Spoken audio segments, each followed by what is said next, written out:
Salam jeda 3 menit.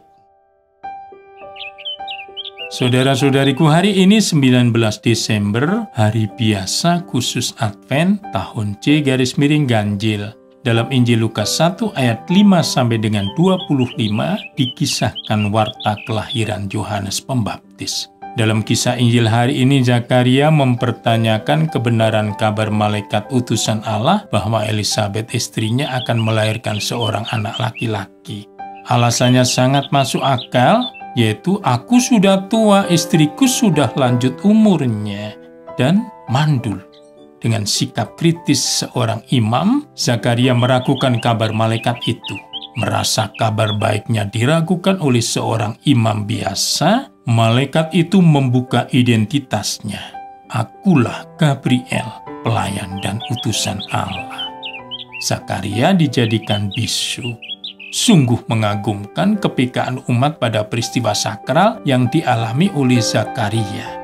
Umat mengenali kehadiran Tuhan pada saat mengetahui bahwa imam mereka telah menjadi bisu. Mengapa Zakaria dijadikan bisu? Apakah dengan diganjar menjadi bisu, Zakaria dihukum? Lebih dari sekedar sanksi hukuman, kondisi bisu Zakaria merupakan pertama, tanda bahwa sebagai imam, Zakaria telah mengalami penglihatan di bait suci. Peristiwa tersebut merupakan wujud dari campur tangan Tuhan yang menyertai anaknya, sehingga anak itu akan bertambah besar dan makin kuat rohnya. Kedua, kondisi bisu Zakaria merupakan antisipasi pewahyuan identitas Yohanes Pembaptis anaknya sebagai suara yang berseru-seru di padang gurun. Dengan menjadi bisu, Imam Zakaria mendahului semua orang lain memahami identitas anaknya itu sebagai suara. Hanya orang bisu yang sungguh-sungguh bisa memahami pentingnya suara. Ketiga, Elisabet yang mandul terbukti mengandung. Betapa anggun sikap Elisabet yang mandul, tetapi terbukti bisa mengandung oleh daya kekuatan ilahi.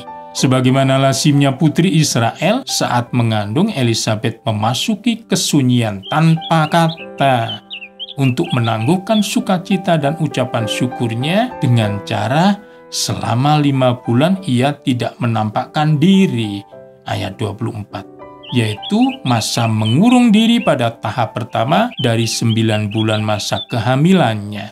Allah memaksa Zakaria menjadi bisu untuk menemani masa kesunyian tanpa kata istrinya. Setelah itu baru tercetus meletup sukacita ilahi yang penuh dan tuntas meluap-luap dari keadaan aib sebagai wanita Israel yang berpuluh-puluh tahun telah ditanggungnya. Inilah suatu perbuatan Tuhan bagiku dan sekarang ia berkenan menghapuskan aibku di depan orang. Ayat 25. Elisabet benar-benar merasakan, menyadari, dan mengalami secara amat mendalam karya besar yang Allah lakukan di dalam dirinya. Dalam diri setiap orang beriman, Allah selalu melakukan karya besar. Berkat Tuhan dan salam jeda 3 menit.